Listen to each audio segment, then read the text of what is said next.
Saya akan meneruskan yang disampaikan oleh Bu Adita, yaitu pengendalian untuk perjalanan transportasi darat.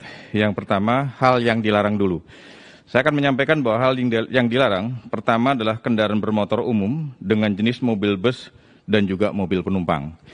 Yang kedua adalah kendaraan bermotor perseorangan dengan jenis mobil penumpang, mobil bus, dan sepeda motor, serta kapal angkutan, sungai, danau, dan penyeberangan.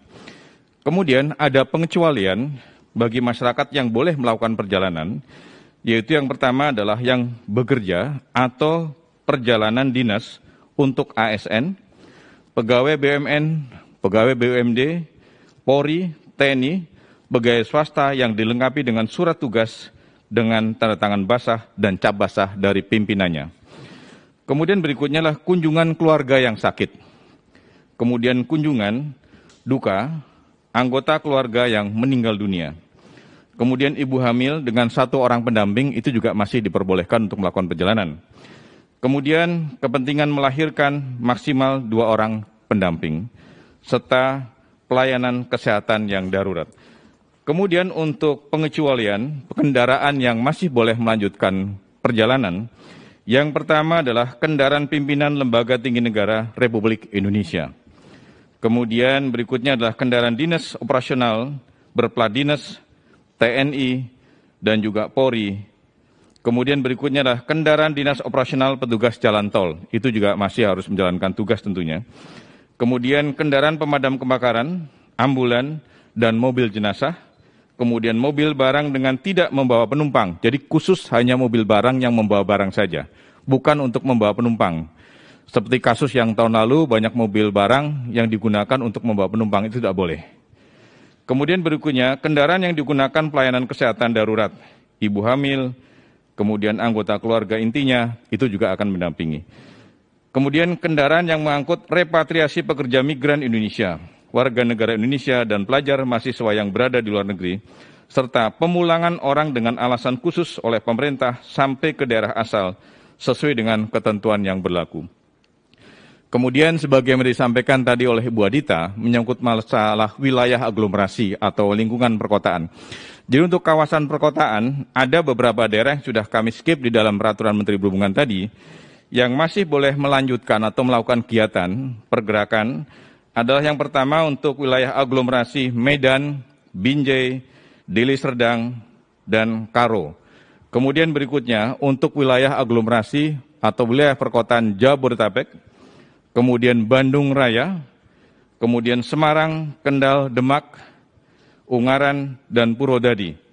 Kemudian berikutnya Jogja Raya, Solo Raya, kemudian Gerbang Kertosusilo atau Gresik, Bangkalan, kemudian Mojokerto, Surabaya, dan Sidoarjo. Dan yang aglomerasi terakhir adalah untuk Makassar, Sungu Minasa, Takalar, dan juga Maros. Kemudian menyangkut masalah pengawasan, juga tadi sudah disinggung oleh Bu Adita, bahwa pengawasan nanti akan dilakukan oleh Polri dengan membuat pos-pos checkpoint di beberapa daerah. Dan kemudian selain Polri, juga nanti ada perkuatan dari unsur TNI, unsur Satpol PP dari Dinas Kabupaten Kota, atau kemudian unsur dari Dinas Perhubungan Kabupaten Kota. Kemudian juga akan kami libatkan dalam rangka pengawasan adalah personil kami yang dari BPTD. Kemudian sanksi yang akan kami lakukan bersama kepolisian seperti tahun-tahun yang lalu. Yang pertama, bagi masyarakat yang menggunakan kendaraan seperti kami sampaikan tadi, dan kemudian tidak memenuhi syarat untuk melakukan perjalanan, itu akan diputar balik. Dan khusus kepada kendaraan-kendaraan travel, tadi kami sudah rapat khusus dengan Pak Kakor Lantas Polri, dengan para Dirlantas Polda, bagi kendaraan travel atau kemudian angkutan perseorangan yang digunakan untuk mengangkut penumpang, nanti akan dilakukan tindakan tegas oleh kepolisian, baik berupa penilangan dan juga tindakan yang lain yang sesuai dengan undang-undang yang ada. Kemudian pengecualian kendaraan di angkutan penyeberangan. Di angkutan penyeberangan untuk penyeberangan Merak, Bakauni, Ketapang, Gilimanuk, Padang Bayalembar, Kayangan, Potatano, dan juga penyeberangan yang lain yang masih boleh untuk diangkut dengan menggunakan kapal penyeberangan kapal Roro. Yang pertama adalah kendaraan pengangkut logistik atau barang kebutuhan pokok. Berikutnya adalah kendaraan pengangkut obat-obatan dan alat kesehatan, kemudian kendaraan pengangkut petugas operasional, dan juga petugas penanganan COVID-19, serta kendaraan pemadam kebakaran, ambulan, dan juga adalah mobil jenazah.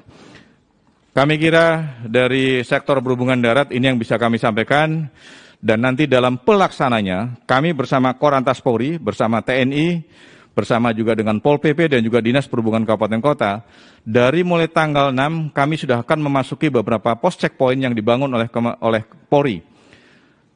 Kalau tidak salah jumlahnya sekitar 333 checkpoint yang akan didirikan oleh kepolisian, dan insya Allah nanti dari unsur Dinas Perhubungan Kabupaten Kota itu akan akan bersama-sama dengan Korlantas Polri, TNI untuk menjaga di checkpoint yang ada. Demikian yang kami sampaikan.